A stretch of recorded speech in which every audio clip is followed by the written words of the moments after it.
Every behavior has a surface level craving and a deeper underlying motive.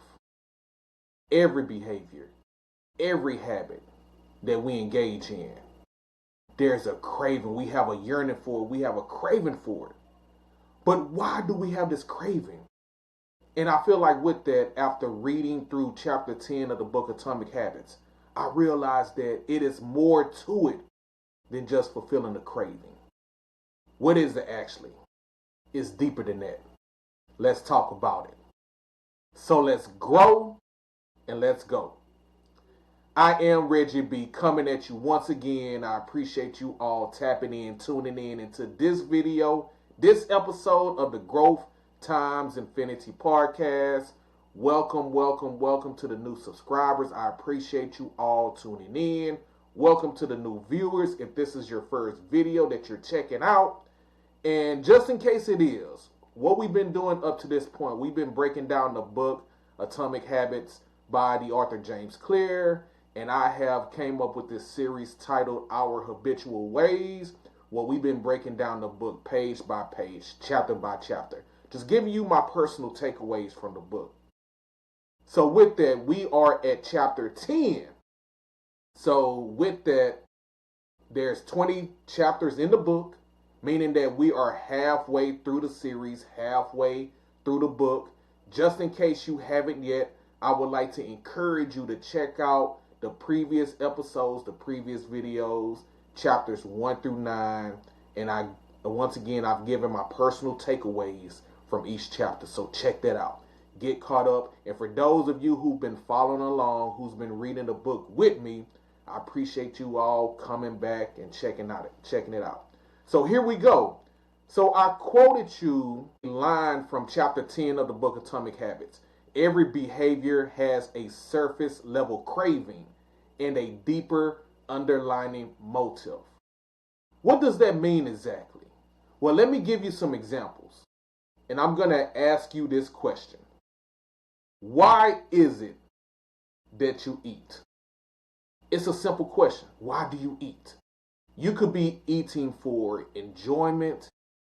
You could be eating because you have a craving for certain foods. Now, many of us, we have like a favorite food or a favorite dish, our favorite thing to eat. It could be hamburgers, it could be pizza. I love eating hot wings, that type of thing. You might have like a favorite dessert. For those who have that sweet tooth, you have a favorite that you like to eat. So you have a craving for certain foods. Now, outside of that, I ask you the question again. Why do we eat? Now, the underlying motive to that question is that the reason why we eat is because to suppress hunger. You got food, you got clothing, you got housing. Those are the three basic human needs. So with that, with food being one of the basic human needs, we eat to suppress hunger. We eat to fulfill one of our basic human needs. But with that, we fall into that surface level craving. You know, we eat our favorite dish. We eat for enjoyment. And if you think about it, the main reason why we should be eating is to suppress hunger. That's why we should be eating. So with that, it's all about healthy eating for the sake of our health and wellness, for us to be healthier. So the same things that we eat, and you know, we're going to be 100 on here. A lot of us eat some unhealthy stuff. And the reason being is because, you know, we enjoy eating it. It's just one of those things. But you can eat healthy and suppress hunger as well. You don't necessarily have to constantly eat unhealthy to suppress your hunger. You can also eat healthy to do the same thing, to fulfill the same craving. Let me remind you of the story that I have told in one of the previous videos within this series, Our Habitual Ways. Now, I told a story about how I would drink sports drinks. during physical activity, whether it was working out, if I was playing a sport, or whatever the case may be. One of my motivating factors in working out and engaging in physical activity is that I had a sports drink, the Gatorade, the Powerade, that type of thing. Now, I spoke on that in one of the previous videos as an example of temptation bundling, which makes a habit more attractive. And we're going to talk about that in just a moment. But I told a story about how I always had to have a sports drink when I really wanted to just lock in and be serious about my health and wellness in regards to physical activity. One of the things that motivated me was my sports drink. I had to have it. I would drink my sports drink after my physical activity, after my workout, during, and even before. And eventually I got to a point where I didn't necessarily need that sports drink anymore while I was engaging in physical activity. I transitioned from that to water. And that's what I do up to this day. Now, the sports drink was a form of temptation bundling. It made me implementing physical activity more attractive. So now I'm drinking water. And it pretty much does the same thing. While the sports drink provided hydration, water does the same thing. The only difference is water is better for you in regards to your health and wellness. Because if you think about the sports drinks, one thing that I discovered, well, a few things I discovered is that a lot of these sports drinks was high in sodium, high in sugar, had the artificial flavors in it, which is not good for you. So water is a much better alternative. It's a much better alternative than those sports drinks. Going back to the surface level craving and the underlying motive. Now, the surface craving was I had to have a sports drink. But the underlying motive was I needed hydration. So water provides the same hydration as sports drink, but better. So that's another thing. Now, another underlying motive that I thought about in regards to chapter 10 is relieving stress. Relieving stress is an underlying motive. Now, many of us go about different ways of relieving stress. Some people smoke cigarettes. I've heard people say, hey, smoking a cigarette, it relieves my stress. It calms me down. Some people overconsume alcohol. Some people like to go to happy hour after work or at the end of the work week. Some people after work, they just like to go home and drink a 6-pack or maybe even a 12-pack of beer. That's their way of relieving stress. Some people like to play video games. Now, playing video games, there's absolutely nothing wrong with that. Now, when you're doing it for a long period of time, maybe hours or something like that, although it relieves stress, but it can potentially lead to not being productive, getting you away from things that you could be doing that can lead to a better you. Over-consuming video games can do that. Now, there are healthier ways to relieve stress besides smoking cigarettes and overconsumption of alcoholic beverages. There's exercise. Some people exercise and participate in physical activity to relieve stress. There's meditation. Meditation is a way to relieve stress. Also, after a hard day, whether it's working or you doing a bunch of stuff throughout the day, bathing or showering, soaking in a tub, that's a way to relieve stress. Calgon, take me away. Some of y'all might remember that. So relieving stress is another underlying motive. Another one I thought about is stimulating the mind. There are some people who go about different ways of stimulating the mind. Some people like to scroll social media for long periods of time. That's a way that stimulates the mind. Because, you know what I'm saying, like as you're going down that rabbit hole, your mind is stimulated. So your mind is telling you to continue to scroll social media. Unfortunately, people who use illegal drugs, that stimulates the mind. Unfortunately, people engage in that, but what it does is that it stimulates the mind, so the mind it has this way of, you know, having a craving for illegal drugs, binge watching Netflix, your favorite TV show. Now, I have some TV shows that I love, and I have binge watched from time to time. So those are some ways to stimulate our minds.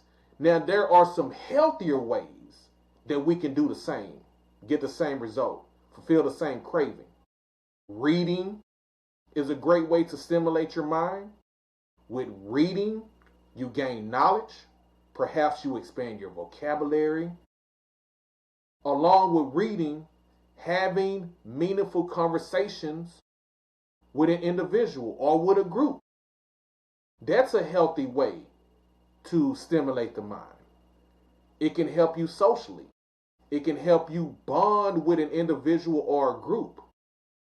So those are some underlying motives that I feel like many of us deal with on a consistent basis.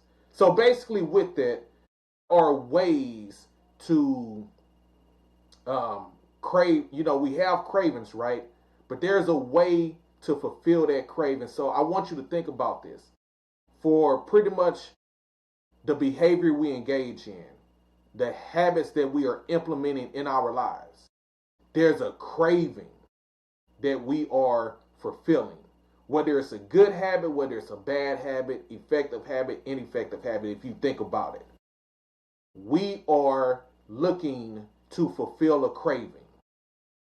So that's at least one takeaway from chapter 10 of the book Atomic Habits. One of my other takeaways is there's a section titled in the book on chapter 10 is how to reprogram your brain to enjoy hard habits. So that's my other question to you. That's another question. How do we reprogram our brain to enjoy hard habits? And one of the things that I receive from this chapter, and James Clear, man, when he mentioned this in the book, I thought about something. Instead of saying that you have to do something, now let's touch on that for just a moment. When we are in the process of implementing good, effective habits, whether we say it to ourselves or we have this mindset, we have this thinking, thought process, and we say to ourselves, well, this is what I have to do in order for me to get to the next level, in order to create a better version of myself, in order for me to, get fulfillment. I have to do this. That's one way of looking at it. Another way of looking at it is, instead of saying I have to, instead say I get to. And that is a matter of shifting the mindset. Instead of saying I have to do something, you can say I get to do something. I remember there was a church I was going to years ago, and one of the elders of the church, he would come up from time to time to the altar, and he would encourage the church people to give their tithes and offering. And one of the things he would state would be, you don't have to give, you get to give. And I guess that was a more encouraging way of persuading the people to give. Now, that can also apply to other areas of our lives. We don't have to eat healthy. We get to eat healthy for the sake of our health and wellness. We might say that we have to exercise, but instead of saying that, we can say we get to exercise. We get to build our business. We get the opportunity to make our business profitable, to make it the best business that we can. We get to work hard at our job, at our careers, so we can work towards that promotion and we can work towards getting that raise. So instead of saying that you have to, it's all about the shifting of the mindset. And instead we get to. Because when you say that you have to, that can potentially seem like what you're doing is a burden. And with that, if we see it as a burden, that could be the that could be the very reason why we stop doing things that could potentially take us to the next level. That we stop doing things that can potentially bring us fulfillment and prosperity. Our mind is telling ourselves, this is what I have to do in order to accomplish the goal. This is what I have to do to get better. But as James Clear laid out in the book, one of the simple ways that we can shift our mindset and in a way get rid of those bad habits and start implementing good habits, instead of saying that we have to do something, we can say we get to do it. That is an optimistic perspective of looking at it. So that's something to think about. Surface level craving that we want to fulfill, but it also has a deeper underlying motive. Something for you to think about. Peace and blessings to you as you continue your journey.